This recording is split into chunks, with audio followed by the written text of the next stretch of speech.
ये जो हमारे जलसे होते हैं ना, इन जलसों का मकसद क्या? इन जलसों का मकसद सिर्फ इतना होता है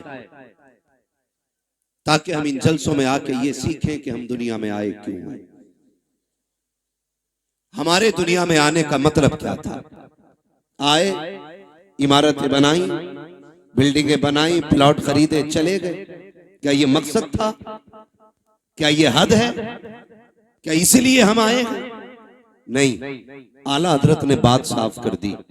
जमीनो जमा तुम्हारे लिए, मकीनो मकान तुम्हारे लिए, चुनीनो चुना तुम्हारे लिए, बने दो जहां तुम्हारे लिए, दहन में जबां तुम्हारे लिए, बदन में है जान, बदन में है जान, बदन में है जान, बदन में है जान। कुछ लोग अभी सर्दी में ठिठुर के बैठे, बोलना नहीं चाह रहे। बोलेंगे तो गरमाई आएगी। देखा ना, मुझे साइंस आती है, कितनी अंदर की बात बताई। बोलेंगे तो गरमाई आएगी। दहन में ज़बा, बदन में है जा, हम आए यहां, उठे भी वहां। जो नहीं बोल रहे वो उठ जाएं, जो खड़े उन्हें बैठने का मौका मिल जाए। हाँ, कभी कभी ऐसा होता है, उन्हीं को जाम मिलता है जिन्हें पीना नहीं आता है ना। अगर किस्मत से कुछ सुस्त लोग आगे बैठ गए तो वो उठ के उधर चले जाएं, जो मजबूत लोग हैं वो थोड़े से आगे आ जाएं। हम आए यहां, उठे भी वहां, सबा वो चले कि बाग फले, वो फूल खिले कि दिन हो भले, लिवा के तले सना में खुले, रजा की ज़बां, रजा की ज़बां तुम्हारे लिए। अब इतना तो समझ में आ गया हम आए क्यों हैं। एक सवाल आपसे कर लूं, बर्दाश्त करेंगे? निकाह किसकी सुन्नत है? किसकी? हुजूर की सुन्नत है। बारात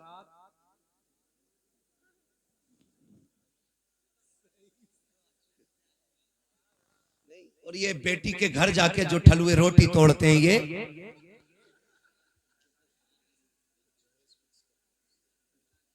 समझ रहे हैं ना मेरी बात? मैं कुछ पूछ रहा हूं आपसे।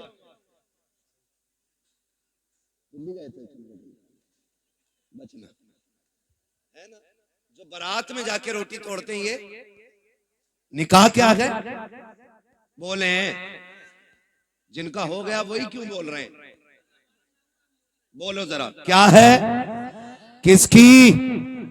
रसूलुल्लाह की। एक सुन्नत को अदा करने के लिए कितने गुनाह करते हो, ये भी बोलो मेरे बेटे। एक सुन्नत अदा करने के लिए कितने गुनाह करते हैं, बेहिसाब।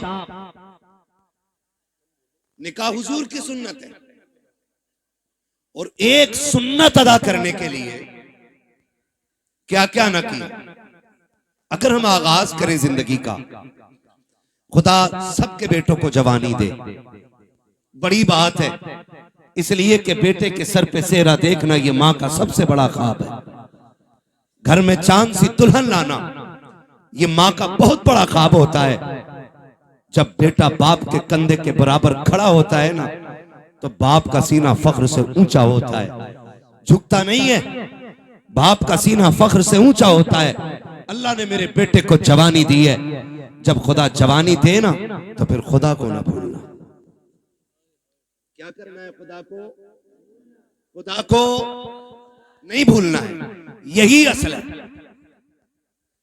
बेटा जवान हुआ, अम्मा ने क्या कहा? जैसी बेटे जवानी की दहलीज पे कदम रखते हैं, माँ कहती है चांद सी दुल्हन लानी है। मैं समझता हूं हर माँ की कहानी ये होगी, क्योंकि हर माँ अपने लाल से बेपनाह प्यार करती है। मैं कहूं कि मोहम्मद रजा भाई की माँ प्यार करती है, सिर्फ ये गलत होगा। मेरी माँ प्यार करती है, सिर्फ ये भी गलत होगा। आपकी माँ प्यार करती है, सिर्फ ये गलत होगा। हर माँ का एक ख्वाब होता है, मेरा लाल जवान हो, सेहरा पहने, दुल्हन चांद सी मैं ढूंढ के लाऊं। मुझे तो हैरत होती है ना, जब बहुएं आके शिकायत करती, मौलवी साहब कोई तावीज होगा जिससे मेरी बहू का लड़ना खत्म हो जाए। तो मैं कुछ देर सोचता हूं कि इसे ये हो क्या गया है, शिकायत कौन सी लेके आई है, पूछो बात क्या हो गई। तो एक सीधी बात कहती है, पता नहीं मेरी सास को जलन होती है मुझसे। ये एक बेटा मेरी बात कान खोल के सुन ले और याद रखिएगा, अगर एक रात के जलसे से जन्नत मिलती ना तो हुसैन 72 गर्दनें नहीं कटवाते करबला में। ये भी कान खोल के सुन लीजिए, अगर जन्नत इतनी सस्ती होती ना तो फिर करबला में हुसैन ने 71 लाशें नहीं उठाई होती। महंगी है जन्नत, उसे बचा के रखना जरूरी है, बचा के रखना जरूरी है। जब आके ये शिकायत की जाती है ना कि मेरी सास मुझसे जलती है, मेरा एक सवाल हर बहू से है, तुझे पता है तुझे कितनी हसरतों से लाई है। जब बेटा 12 साल से ऊपर चढ़ा था ना, तभी से उसने दुल्हन के तस्करे शुरू कर दिए थे। तभी से रिश्तेदारी में जाके कहती थी, सुनो बेटा 15 साल का हो गया, बेटा 18 का हो गया, मेरा बेटा 19 का हो गया। हम भी दुल्हन देख रहे हैं, क्यों? ताकि किसी अच्छी दुल्हन का पता मिल जाए, अच्छी दुल्हन का पता मिल जाए। मेरी बहन, मेरी बेटी, कान खोल के सुन, कोई माँ किसी बहू की दुश्मन नहीं होती है, किसी माँ को अपने बेटे की शरीक हयात से जलन नहीं होती है। आप अगर ये पूछें फिर ये झगड़े कैसे, एक सीधी सी बात है, याद रखिएगा ये सबक जाके बहन बेटी को पढ़ाना, कहना सुनो माँ हर बहू के अंदर एक अच्छी माँ देखना चाहती है। माँ हर बहू के अंदर एक अच्छी माँ देखना चाहती है। वो ये चाहती है कि जितनी फिक्र मैंने अपने बेटे की है उतनी ही फिक्र, जाने दीजिए, उतनी ही फिक्र मेरे बहू को होनी चाहिए, उतनी ही फिक्र। मैं खुद समझता हूं मेरी तकरीर जितनी अहम थी उसी वक्त मुझे मौका दिया गया। मुझे खुद भी पता है मुझे इस वक्त मौका देने का मतलब यह है कि तकरीर इतनी जरूरी नहीं है। बस ये है जो लोग बाहर से आए, मुझे पता, मैं उनके लिए बोल रहा हूं। अल्लाह आपको सलामत रखे। जरा कह दें या रसूल अल्लाह। मैं किसी को डांटूंगा नहीं, मर्जी है जिसे उठ के जाना चाहे चला जाए। मेरा उसूल है, महबूब की महफिल को महबूब सजाते हैं, आते हैं वही जिनको सरकार बुलाते हैं।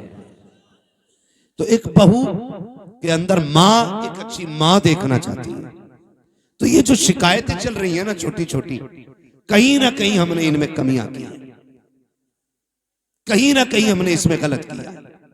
जब हम आए हुजूर के लिए थे तो जिंदगी किसके लिए जी रहे? आज के हालात आप देखें, हमारी कंडीशन क्या है। हम सारे दुश्मनों के निशाने पे बैठे हुए।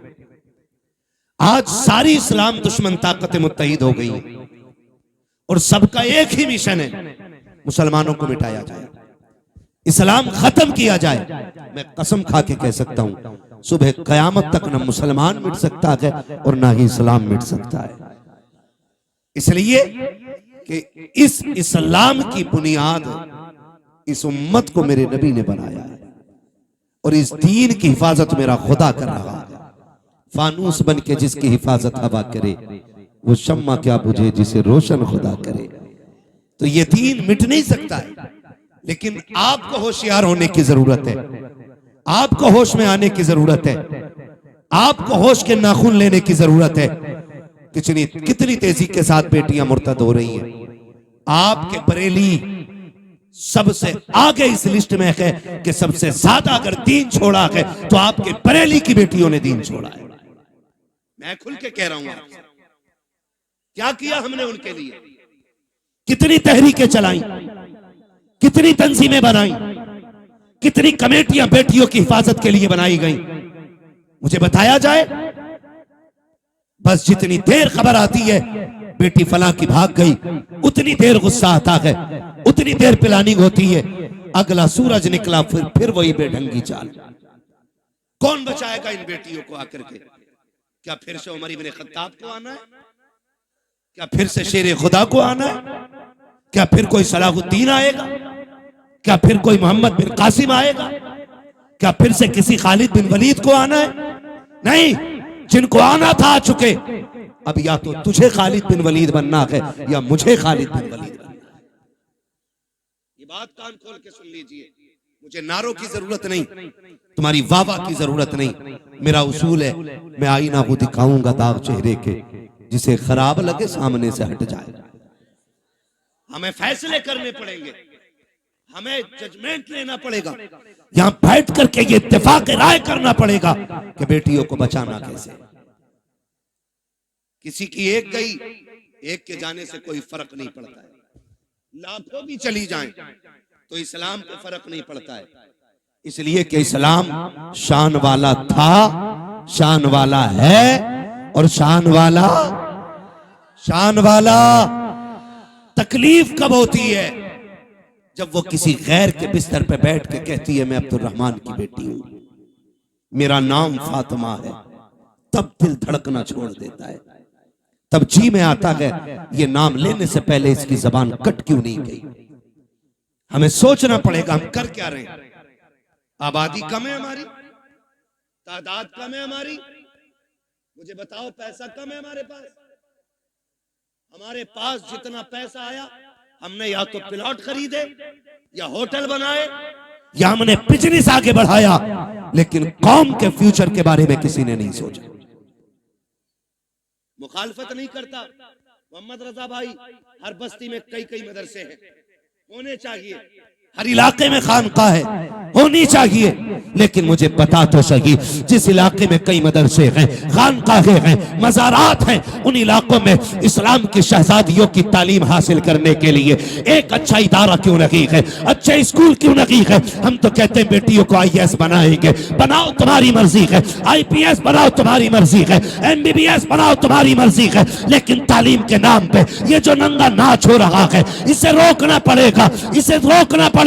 ये रुकेगा कैसे? खुदा की कसम, जिस तरह तुमने मदरसों के लिए चंदे किए हैं, मज़ारों के लिए चंदे किए हैं, इसी तरह कौम की बेटियों के लिए, स्कूलों के लिए चंदे करो और ऐसे स्कूल बनाओ जिसमें पढ़ने वाली भी बेटी हो, पढ़ाने वाली भी बेटी।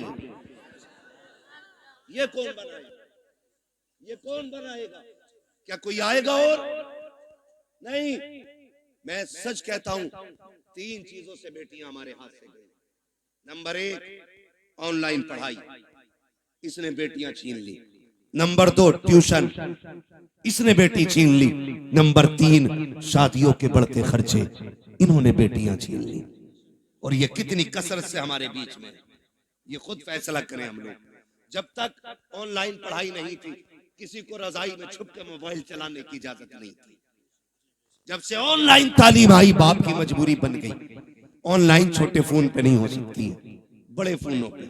और रह गई ट्यूशन के तमाशे, तो आप सोशल मीडिया पे सर्च करें हमारी बेटियों का किस तरह इस्तेमाल हो रहा है, किस तरह उन्हें छेड़ा जाता है।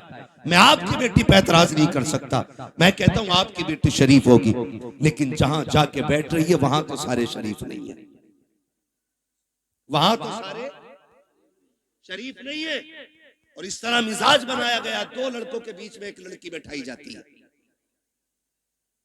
और अब्बा कह रहा शुक्र है बेटी IAS हो रही है, बेटी IPS हो रही है। मैंने पहले कहा मैं तालीम का मुखालिफ नहीं, तरीके तालीम का मुखालिफ हूं।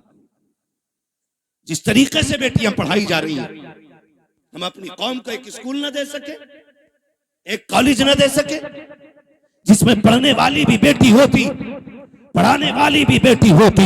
आए दिन तमाशे होते रहते हैं। कोई कहता मौलाना कुछ करो, क्या करना है? फला स्कूल के बाहर बच्चियों का नकाब उतरवा दिया गया, फला स्कूल के बाहर दुपट्टे उतरवा दिए गए। मैंने कहा मौलवी अकेला क्या करेगा जब तक कौम जिम्मेदारी नहीं संभालेगी।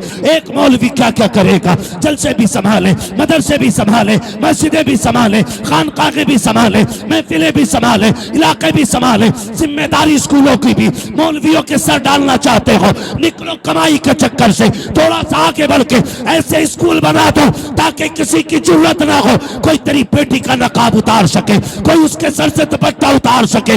उससे कह दो बेटी भी हमारी है, स्कूल भी हमारा है, तालीम जो भी होगी कनीज़े फातिमा ज़हरा बना के बेटी पढ़ाई जाए। इस तरह बेटियां पढ़ाओ, वरना वो दिन दूर नहीं है, तेरी मेरी बेटियां तेरे मेरे घर से निकल जाएंगी और रोने के सिवा कुछ नहीं होगा। और ये बेटियां जो हाथों से निकल गई, इसकी सबसे बड़ी वजह है बाप और भाइयों का नशेड़ी और शराबी होना। सुन लो कान खोल करके, मुझे मतलब नहीं है दोबारा बुलाया जाए या ना बुलाया जाए, ये सबसे बड़ी वजह है। जब बाप या भाई शराब के नशे में धुत पड़ा रहेगा तो घरों की रखवाली कौन करेगा? हम कहां गिर गए? पार्टी के नाम पे शराब, दोस्तों की दावत के नाम पे शराब, बिजनेस में फायदा हो गया उसके नाम पे शराब। अब तो शादियों में शराब चलने लगी। किसकी नजर लगी इस कौम मुस्लिम को? मैं पूछना चाहता हूं, किसकी नजर खा गई कि हमारी कौम तबाही की तरफ जा रही है? हुआ क्या है हमें? खुदारा संभालो अपनी नस्लों को, वरना मुसलमान कहते हुए गैरत आएगी। डॉक्टर इकबाल ने बहुत पहले कहा था, यूं तो सैयद भी हो, मिर्जा भी हो, अफगान भी हो, तुम सभी कुछ हो, बताओ कि मुसलमान भी हो। आज कौन सा झगड़ा नहीं है? कोई कह रहा मैं पठान हूं, कोई कह रहा मैं अंसारी हूं, कोई कह रहा मैं शेख हूं। यही झगड़े रह गए थे, कोई दूसरा काम नहीं बचाता। और भाई सुन कान खोल करके, किसी पठान को कोई अजमत और रिफत हासिल नहीं है, किसी खसाब को कोई अजमत हासिल नहीं है। खुदा की कसम, अल्लाह के नजदीक सबसे ज्यादा इज्जत वाला वो होता है जो सबसे ज्यादा तकवे वाला होता है। अगर नाज करना है, सजदों की कसरत पे नाज करो, कुरान की तिलावत पे नाज करो, अपने आप को देखो, मुहासबा करो, आईने के आगे खड़ा कर और पूछ तो सकी, कितनी रातें ऐसी गुजरी है जिसमें तुमने खुदा को मनाया है? कितनी रातें ऐसी गुजरी है जिसमें रब को राजी किया है? अगर एक रात भी ऐसी नहीं है तो हंसने का मौका नहीं है, खुश होने का मौका नहीं है। एक रात ऐसी निकाल ले कि जब दुनिया सोती हो तू मुसल्ले पे आ जा, अपने रब को रो के दिखा दे। खुदा की कसम, तो आंसू गिराना तेरा काम है, जन्नती बना देना खुदा का काम। लेकिन हम तो डांस भी करते तो नात के नाम पे, शादियों के नाम पे शराबें। कह रहा हमें पढ़ाता, कह रहा मौलवी साहब तुम्हें नहीं पता है, बियर में नशा नहीं होता, एनर्जी ड्रिंक है वो। आग लगे तेरी एनर्जी में। अगर ताकत लेनी है तो वो खजूर खा जो हुजूर के मदीने से आई हो। हाँ, इससे ज्यादा ताकत शराब। इन्होंने हमारी कौम का बेड़ा गर्क कर दिया। नौजवान अक्सर इधर जा रहे, खुदारा निकले इन चीजों से। शराब मेरे नबी ने हराम कही तो हराम है, मानते हो कि नहीं? शराब, शराब इतनी जोर से कहो कि जो पीते हो उन तक आवाज पहुंचे। शराब, शराब।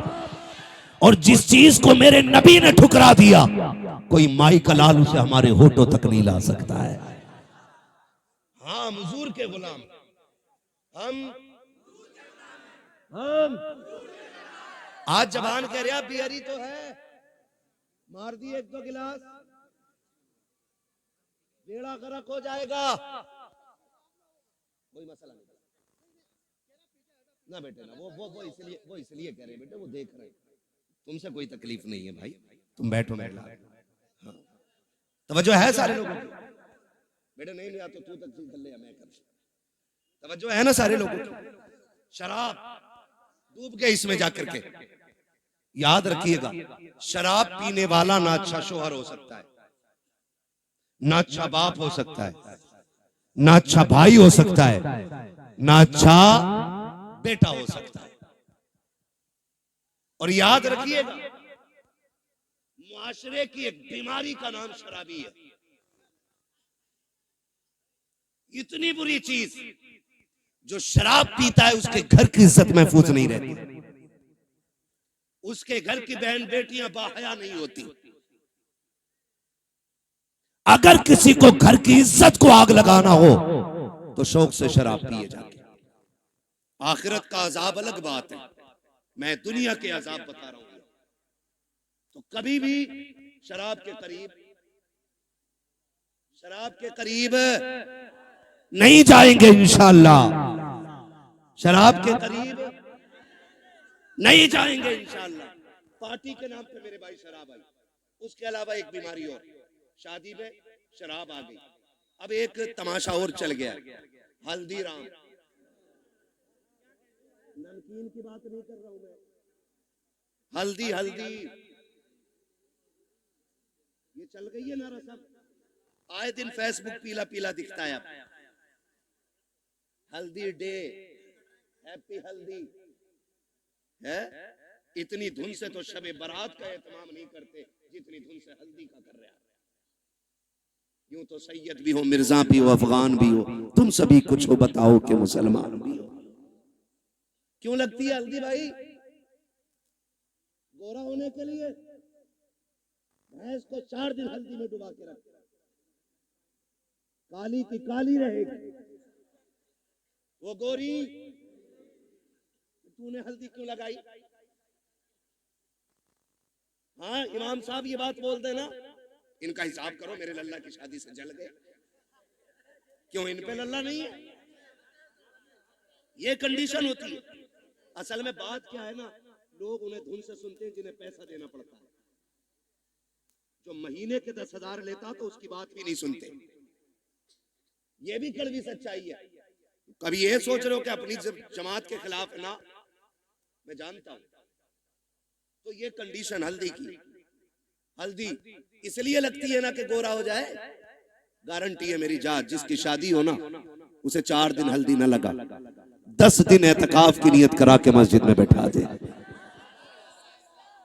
कुरान और तस्बीह दे दो और उससे कह तुझे दुनिया की बात नहीं करनी। अल्लाह की इज्जत की कसम खा के कहता हूं, अगर 10 दिन में चेहरे पे निखार ना आ जाए तो नाम बदल देना। जो चीज थी हमारे पास वो खत्म हो गई। हल्दी अकेला एक की शादी थी तो 4 पीले बने घूम रहे, सारे मेंढक लग रहे है ना। 4 लड़कों ने पहने, कहा ये कौन है? कहा मेरा कजिन है। ये कौन है? फ्रेंड है। ये कौन है? फला से। ये कौन है? फला। इसने हल्दी क्यों लगाई? कि मुझे देखा। इसने हल्दी क्यों लगाई? कि इसने इसे देखा।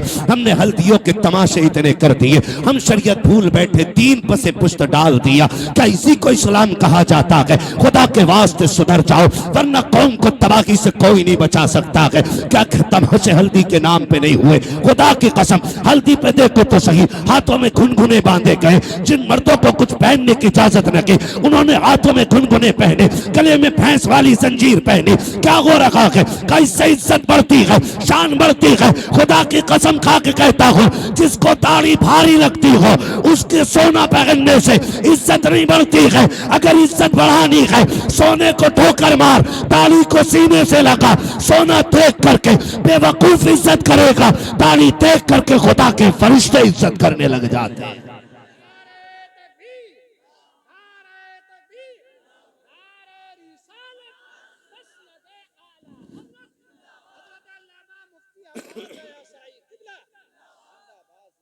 समझ रहे मेरी बात? हल्दी करोगे से बंद करो हल्दी सल्दी। जितनी तूने लगाई है इतने में 4 लोगों का खाना बन जाता। क्या तरीके ये? इस्लाम ने 5 वक्त वुजू का तरीका दिया था। तुझे वो देखे मुंह नहीं निखारा जा रहा, हल्दी लगा के पीला हो रहा है। हल्दी लगा के, और कम लड़कियां नहीं। अब्बा दे रहा 15,000, ले ब्यूटी पार्लर चली जा। कहां? ब्यूटी पार्लर अब्बा भेज रहा है। अब्बा ये भुएं कटवाई जाती है। ये पूछो इन उलमा से, एक बाल तक उखेड़ना हराम है। एक बाल तक। तमाशे हो गए, हद हो गई। जन्नत न तेरे बाप की है न मेरे बाप की है। जन्नत इतनी सस्ती होती ना तो ज़ैनब ने लाशों पे घोड़े देखते हुए दौड़ते घोड़े देखे, लेकिन सर से चादर नहीं सरकने थी। सगे भाई के बदन पे घोड़े दौड़े, सैयदा ज़ैनब ने पर्दा नहीं छोड़ा। देखो तो सही, अकबर की लाश सामने थी लेकिन पर्दा नहीं छूटा। बेटों की लाश पे घोड़े दौड़े, पर्दा नहीं छोटा। तेरी बेटी ने गैर के जाके आगे अपने कपड़े उतार दिए, दुपट्टा हटा दिया। का इतना सजा दे एक रात की दुल्हन बन सको। मैं कहता हूं मेरी बहन कान खोल के सुन ले, इस महकम से एक रात का हुस्न आता है। अल्लाह वाली बन जा, कयामत के दिन अल्लाह इतना हसीन बनाएगा कि हूरे तेरे हुस्न को देख के रश्क करती नजर आएगी। और नतीजे मेकअप कितने में होता है? अरे पैंट कितने में होता है ये बताओ, सीधी बात। कितने में हो जाता? 10,000, 5,000, 15,000 जैसी क्वालिटी चाहिए। अब तो सब में बन गई है ना। अच्छा, उसूल क्या है? दूल्हा बनते हैं तो क्या रकात पढ़ते हैं? कितनी पढ़ते हैं? पीछे वाले भी पढ़ते हैं कि ऐसे ही चले गए थे ससुराल? कितनी रकात? 2 रकात। और फिर तरीका यह है इस्लाम का, 2 रकात पढ़ के गया था, 2 रकात आके पढ़ता। तू भी पढ़ता, वो भी पढ़ती, लेकिन वो इसलिए नहीं पढ़ेगी कि वुजू करना पड़ेगा, और वुजू कर लिया तो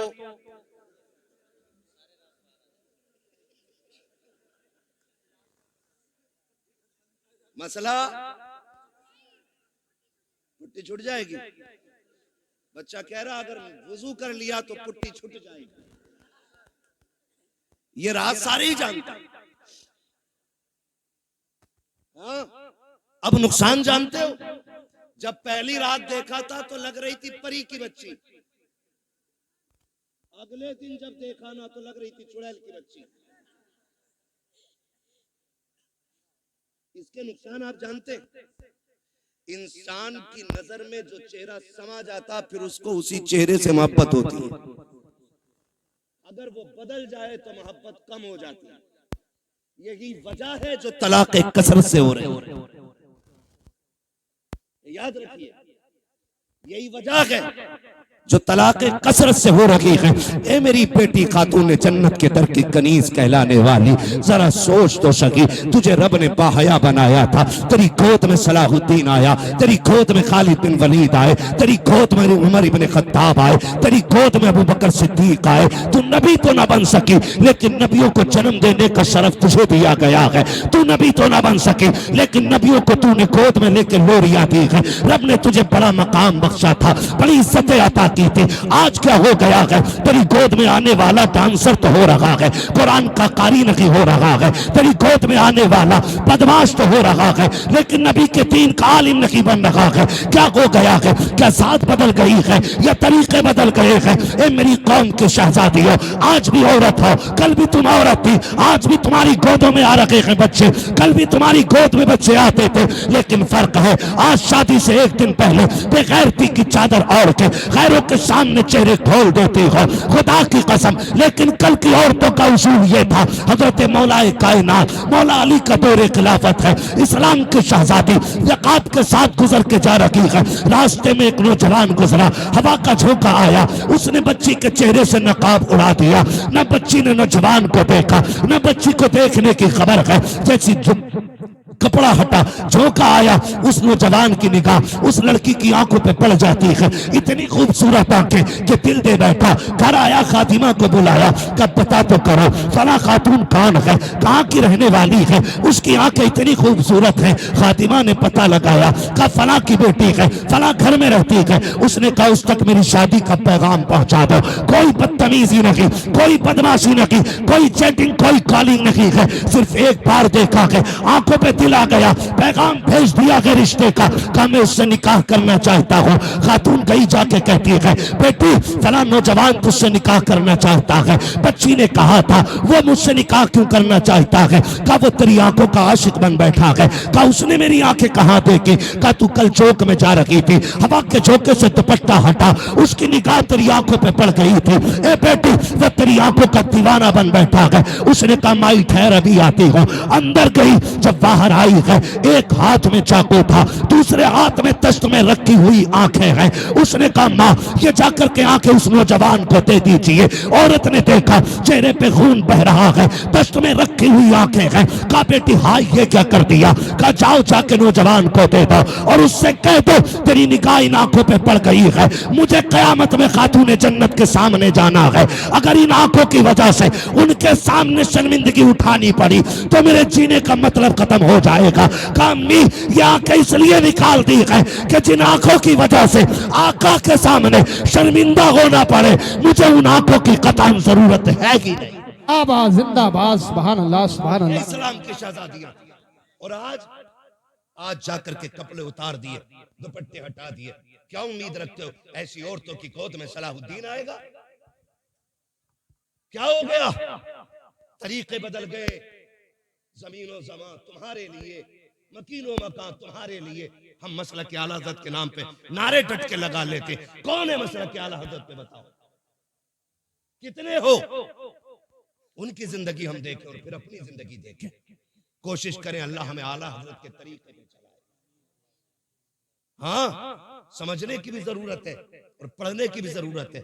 माफ कीजिएगा, कुछ लोग मिजाज बनाए बैठे हैं, जन्नत तो मिल ही रही है। इमाम गजाली जैसा सूफी जिसकी आज तहरीर पढ़ो तो लगता है दिल सीना चीर के बाहर आ जाएगा।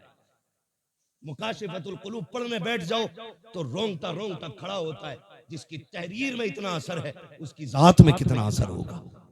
लेकिन जानते उन्होंने क्या कहा था? कहते एक फिक्र चैन से सोने नहीं देती। कौन सी फिक्र? कहा कि ये डर लगा रहता है पता नहीं ईमान पे मौत आएगी कि नहीं। है कोई जिम्मेदारी, है कोई गारंटी? इमाम गजाली जैसी शख्सियत कहती है कि डर लगता है पता नहीं ईमान पे मौत आएगी कि नहीं आएगी। कहते हैं काश कोई ये खुशखबरी दे दे कि जहन्नम में जिसे सबसे आखिर में निकाला जाएगा और निकाल के जन्नत में डाला जाएगा, गजाली वो तू होगा। कहते हैं खुदा की कसम हंसते हंसते जिंदगी गुजार देंगे। ना हम गजाली हैं, ना हम सूफी हैं, सही से पक्के मुसलमान भी हम नहीं हैं, और बेफिक्री इतनी कि डर कोई नहीं है। खुल के गुनाह चल रहे हैं, डट के चैलेंज के साथ। हुजूर निकाह तुम्हारी सुन्नत है, डांस जरूर करेंगे हम, डीजे जरूर बजाएंगे हम। बताओ, कौम का बेड़ा गर्क होने को है और मेरी कौम के बेगैरतों को डीजे बजाने से फुर्सत नहीं। मैं उन्हें गैरतमंद कहता ही नहीं जो बेटे के निकाह पे, भाई के निकाह पे, अपने निकाह पे डीजे बजाएं। गैरत क्यों नहीं आती है? निकाह करते वक्त तुझे हुजूर की याद क्यों नहीं आई? मुझे बताया जाए। और ये डीजे बुढ़िया बुढ़िया तुम्हारे यहाँ भी होती है, वो औरतें जिनके बाल सफेद हो जाते हैं, अगर ढोलक ना आवे ना 7 दिन पहले तो कह रही लगी ना रहे अभी आओ अल्लाह का। गफूरन तू बुला, मजीदन तू मगा बजा।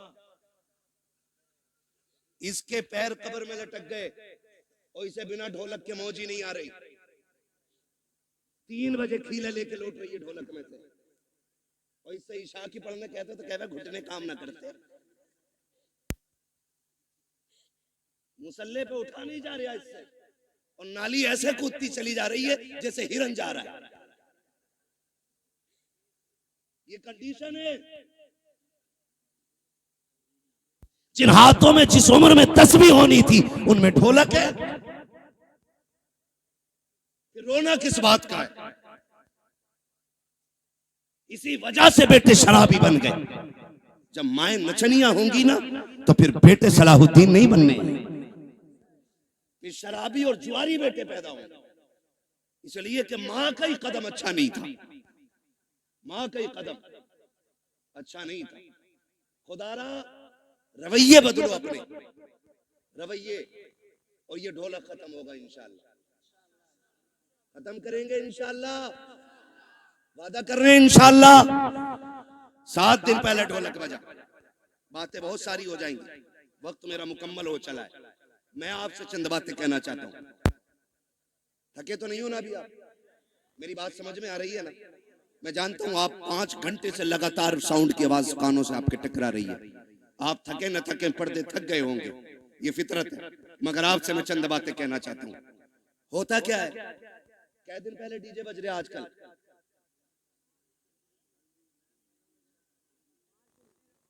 5 दिन तो चल ही रहे हैं, क्योंकि पंचतन के मानने वाले जो हैं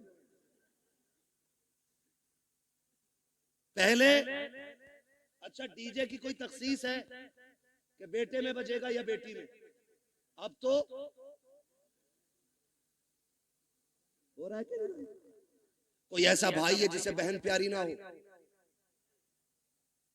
सबको बहन प्यारी है ना? बोले इतनी कमजोरी से नहीं ताकि मैं बात भी पूरी ना कर सकूं। बहन सबको प्यारी है ना? सबको प्यारी है बहन। आपने देखा भी होगा जब बेटियां रुखसत होती हैं ना तो बाप मैयत पे इतना दर्द से नहीं रोता जितना बेटी की रुखसती पे बाप रोया करता है। वो भाई जो पूरी जिंदगी लड़ते रहे, आज जब बहन जा रही है ना तो कभी दीवार से लग के रो रहा है, कभी तन्हाई में जाके रो रहा है। क्यों? क्योंकि बहन की जुदाई का गम है। और आज नतीजा क्या है? 5 दिन पहले डीजे बज रहा है। पहले के उसूल ये थे, पहले इल्म कम था, अमल ज्यादा था। आज इल्म ज्यादा है, अमल कम हो गया।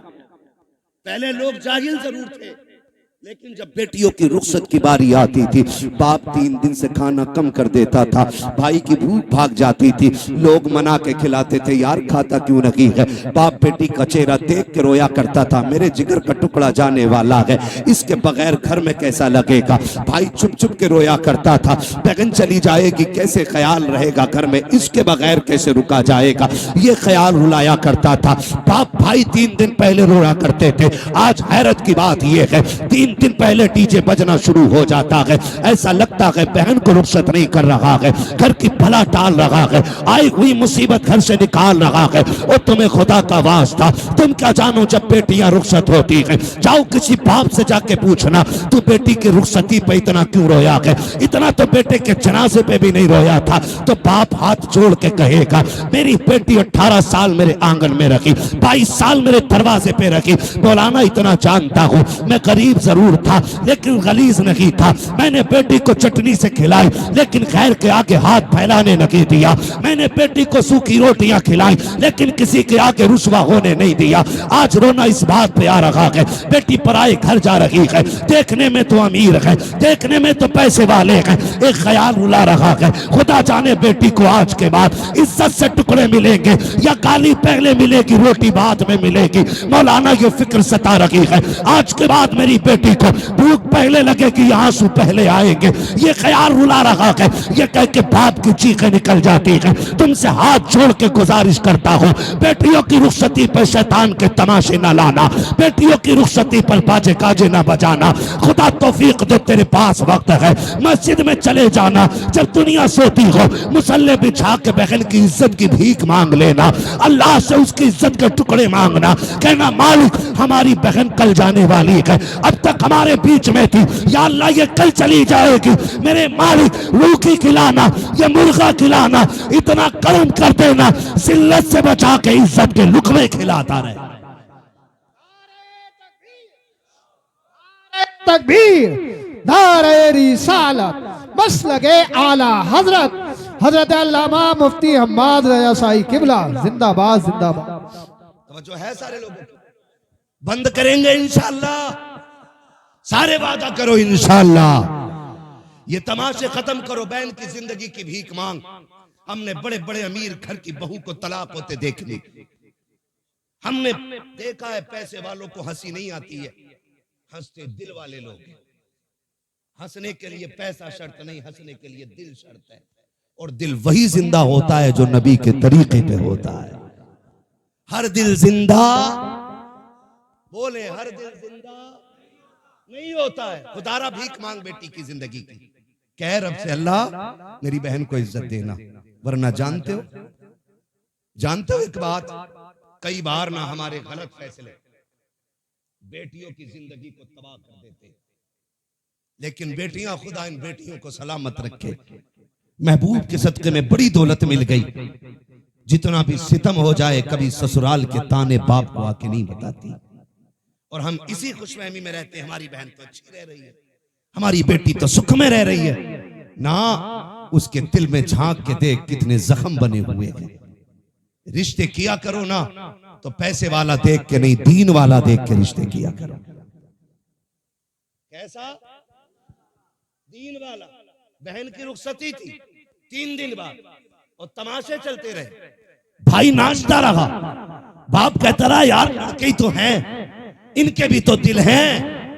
3 दिन तक तमाशे होते रहे, लेकिन जब रुखसती की बारी आई ना, जहेज सजाया गया, चंद बुढ़ियां जो ढोलक में सबसे आगे थी आगे बढ़ी, उन्होंने कहा पगलियो, बेड भी लगा दिया, प्लेटें भी लगा दी, कुरान किधर है? आज कुरान याद आ रहा है। कहा क्यों? कहा अलमारी पे सबसे ऊपर कुरान रखा जाए। जब उस दिन कुरान को सबसे ऊपर रखा जाता है, कुरान चीख के कहता जालिमो, जब 3 दिन से गाने बज रहे थे तब तुम्हें मेरी याद नहीं आई थी? आज जहेज के लिए रह गया था मैं, सिर्फ सजावट के लिए बचा था मैं, क्या तुम्हें मेरा ख्याल उस वक्त नहीं आया जब 3 बजे तक तुम बेटी की रुखसती पे गाने बजाते रहे? है कोई जवाब कुरान के इन सवालों का? है कोई जवाब? कोई जवाब नहीं होगा। और याद रखो, जब कुरान शफाअत कराने का हक रखता है ना, तो शिकायत करने का भी हक रखता है। ये याद रखना मेरी बात। शायद इतनी कड़वी तुम्हें कोई कह के ना जाए, किसी के मुरीद टूट जाएंगे, किसी के खलीफा छूट जाएंगे, मुझे कोई फर्क नहीं पड़ता। मेरी ड्यूटी अल्लाह ने यही लगाई है। कुरान अगर शफाअत करने का हक रखता है तो कुरान शिकायत करने का भी हक रखता है। तुमने सिर्फ जहेज के लिए कुरान रखा, फिर जब बेटी रुखसत होने लगी कौन सा तमाशा ना हुआ है? पहली बात तो जब बारात आई तो दूल्हा की गाड़ी वहां तो रुकती नहीं जहां बैठना है। कहां? ससुराल के दरवाजे पे। क्यों? वहां वेलकम होना, आग लगे तेरे वेलकम में। वेलकम होना, वेलकम वेलकम नहीं, ये वेलकम है। हाँ, वेलकम होना है। वेलकम के लिए किधर गाड़ी गई? किधर जाती है? किसके? मुखिया के, प्रधान के, ससुराल के? किसके गेट पे? ससुराल के गेट पे। खुद बताइएगा, ससुराल के गेट पे गया था, इस्तकबाल किसे करना चाहिए था? मर्दों को करना चाहिए था। किसको करना चाहिए था? मर्दों को करना चाहिए था। भाई होते, चचा होते, बाप होते, ताऊ होते, चचा साथ भाई होते, किसको करना था? लेकिन करता कौन है? ये किसकी घर की है? या तो तेरे घर की है या मेरे घर की है। ये बेगैरती किसके घर में है? या तो तुम्हारे घर में है या मेरे घर में है। कोई भाई पसंद करेगा कि उसकी बहन पे कोई गलत निगाह डाले? करेगा कोई? कर सकते हैं तो हाँ बोले, नहीं कर सकते तो ना बोले। नहीं करेगा ना तो फिर टांग क्यों नहीं तोड़ते उस दूल्हा की जो बेगैरती के साथ इस्तकबाल कराने आते हैं? उससे कह दो ये बेगैरतों की चौखट नहीं, ये गैरत वालों की चौखट है। करोगे इंशाअल्लाह ऐसा? बंद करोगे वेलकम? नुकसानात जानते? जाओ देख लेना। जब वेलकम होता है ना तो जितनी लड़कियां आती हैं किसी के सर पे सलीके से दुपट्टा नहीं होता, इसलिए कि जितनी इस्तकबाल करने आएगी एक भी गैरत आजादी नहीं हो सकती। गैरत वाली बच्चियां तो घर से निकलती नहीं। ये जितनी आती है बेगैरत आती है, ये याद रखिएगा मेरी बात। जितनी आती है बेगैरत आती है। कोई जूस दे रही है, कोई पानी पिला रही है, कोई शरबत दे रही है, कोई कोल्ड ड्रिंक पिला रही है, कोई मीठा खिला रही है। मैं पूछना चाहता हूँ, ए इस्लाम की शहजादी, तुझे रब ने हया का जेवर पहनाया था, गैरतों की चादरें उड़ाई गई थी, तू तो कनीज़े फातिमा ज़हरा बनाई गई थी। बता तो सही तेरा क्या बनेगा? आज जब बेटियां आती हैं वेलकम के लिए, भाई भी बेगैरती की चादर ओढ़ लेता है। आप बाप की आंखों में भी गैरत का पानी नहीं है, कोई रोकने वाला नहीं है, सारे पीछे हट जाते हैं। जितने दूल्हा के साथ जाते हैं वेलकम के लिए वो छटे हुए कौम के गुंडे और आवारा होते हैं। जितनी बच्चियां सामने से आती हैं वो सब की सब बदचलन और बेगैरत होती हैं। अब मुझे बता तो सही, हमारा इस्लाम तो ये कहता है जहाँ पे एक अजनबी औरत अजनबी मर्द हो वहाँ तीसरा शैतान होता है। जहाँ दोनों तरफ बेगैरत हो, बता वहाँ कौम का नतीजा क्या होगा? मैं आपसे पूछना चाहता हूँ, जब बेगैरती के साथ ये नतीजे निकलते हैं तो बताओ कौम को किन मुश्किलों का सामना करना पड़ेगा। 4 दिन के बाद जब बेटियां बाप का मुंह काला करके जाती हैं, तब मौलवी के पास दुआ के लिए जाते हो, पीर से तावीज लेने जाते हो, फजर से पहले पहले आ जाए ताकि इज्जत रह जाए। ओ सालिम, अब कोई तावीज काम नहीं आएगा, अब कोई दुआ काम नहीं आएगी। 18 साल बिगाड़ा है बेटी को, इस गलती का मुदाफा 1 मिनट के तावीज से नहीं होगा। अगर नस्लें बचाना चाहते हो, 1 दिन की उम्र से लेकर के शादी तक अपनी बेटी की ऐसी परवरिश करो जैसी परवरिश मेरे नबी ने खातून जन्नत की है। खातून जन्नत ने जैसी परवरिश सैयदा ज़ैनब की है। खुदा की कसम गोद इनकी होगी, आने वाला सलाहुद्दीन अय्यूबी पैदा होगा। जिंदाबाद जिंदाबाद जिंदाबाद।